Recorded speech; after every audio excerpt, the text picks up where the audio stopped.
Recently, I've been noticing something about my channel. Apart from the fact that I do not upload as much as I should, I mean, this one should be obvious, I also remark that I tend to talk about things that I enjoy and not tackle things that I dislike head on, if I try to face them to begin with. This stems from the fact that I try to not be harsh with things that I do not understand, or that I'm not familiar with. Until recently, this was the case for me and the touhou photography games. Much like other people in the fandom, I looked at those games from far away, thinking that I should not play them since I'm not good enough at bullet hell. But now that I've played them all, let me ask something.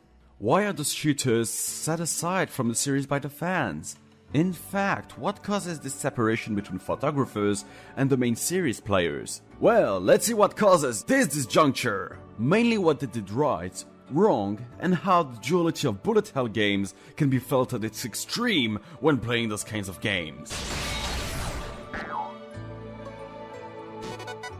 First off, let's start by introducing the photo games for those who are not familiar with them. By that I'm referring to Shoot the Bullets, Double Spoiler, Impossible Spell Card, even if this one is more of a spell card capture game, and lastly, Violet Detector. They differ a bit from the main series because, well, as the name implies, instead of trying to murder your enemies with the power of cute little bullets, you instead try to exterminate them with photographs. And yes, believe me when I say it makes a lot of difference. Photographs represent your score and are worth less or more points depending on a lot of factors, ranging from how many bullets were on the screen, if the boss was in the picture, or if you tried to be a daredevil and shot right next to it. And by shot, I mean shoot a pick, not shoot a bullet, even though the later games would give you that option in order to maximize your damage. Unlike other touhou installments though, they are not separated into 6 stages but into different levels, which themselves have different spell cards within them. Since this is the main gameplay, it's perfectly normal to have dozens of cards available to you. But then, what's the problem with this formula? Well, it's less about the formula and more about its limits. Starting with Shoot the Bullet, the game was a nice trial ground for Zune, allowing him to play with spell cards, much like in a sandbox game. And funnily enough, people caught on to the idea of the bullet box. Since you do not need to complete all of the cards to get to harder ones, you can go at your own pace and try different strategies to achieve victory. This is one of the core aspects of those games, being able to switch from one card to another. However, this leads to another problem.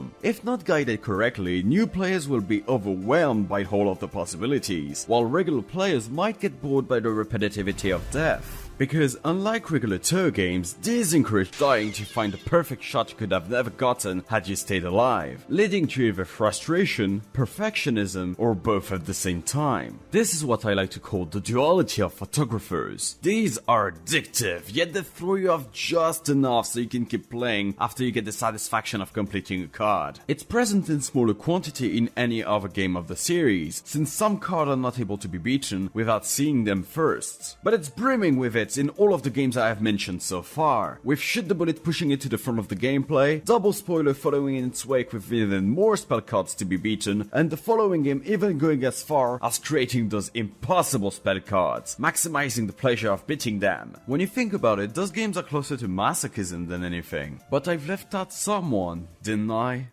Not for the best reasons, in fact. Violet Detector is a special case amongst the shooting games. Being the latest entry at the time of this video, it is also the one that splits the fandom in a way never before seen. Yes, even more than 10 Desires and Legacy of Lunatic Kingdom. While Shoot the Bullet and Double Spoiler were focused on taking pictures as fast and precisely as possible, Impossible Spell Card decided to play more on the survival aspect, forcing you to use items in order to survive. Merging the two, Zune created Violet Detector, taking the shoot and survive side from Impossible Spell Card and the quick reflexes needed in Shoot the Bullet and Double Spoiler. This could have been a perfect fit if it did not push the good and bad side of the previous games to their climax. Let me explain. While Violet Detector stays fun and well paced, mainly due to how it sprinkles new mechanics throughout the game, it suffers from the same duality as the others do. This means the pleasurable and painful situations still applies. But this is normal since this is the heart of those type of games. What isn't normal is how the new mechanics unbalance those well-established rules. How, you may ask?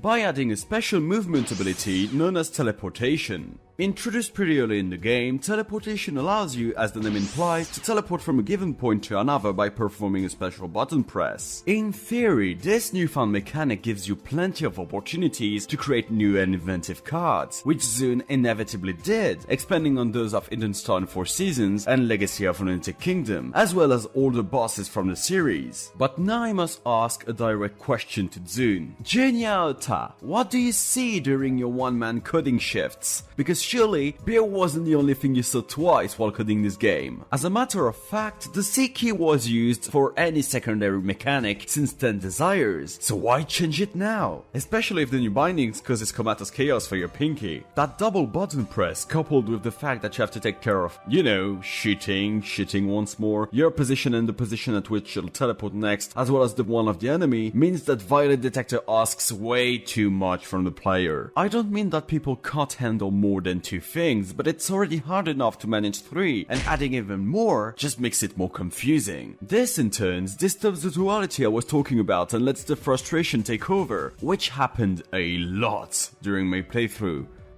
But you know what? I came back to it, going as far as finishing it. 100% through. Because even if the much needed duality was questionable now, many concepts in Violet Detector still fascinated me. Things like double spell cards, teleportation even if the controls kind of screwed it up, the music even if recycled sometimes still sounded great, and even the concept of death cancel, which now consumes the camera, even if it already technically existed, albeit a bit more limited, in impossible spell card. This is the kind of things that I like to see introduced, even on shaky ground. And if risks must be taken in order for these kinds of mechanics to exist, then I'll gladly endure the lows. It didn't really break the rules, but offset the balance. Still, Violet Detector didn't bury the photo genre, it simply got another shape. A very unstable one for sure, but still good enough for us to have a laugh at it. Much like every touhou game pushes us to our limits, Violet Detector did the same for its genre. Play it if you can handle what it offers, at your own risk of course. I wouldn't want to force you into another nightmare after all.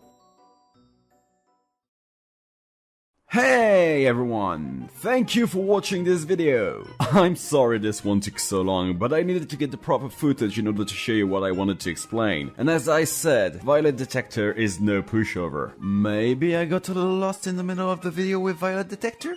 But I'm sure you see what I meant. Anyway, if you liked this video, feel free to give it a thumbs up and share it. The more the merrier, aren't we? To say that we're already 1,000 here. Again, thank you everyone for watching what I'm doing. I'm happy to know that you are enjoying it. On that note, I'll see you around in the next video. Bye, mare.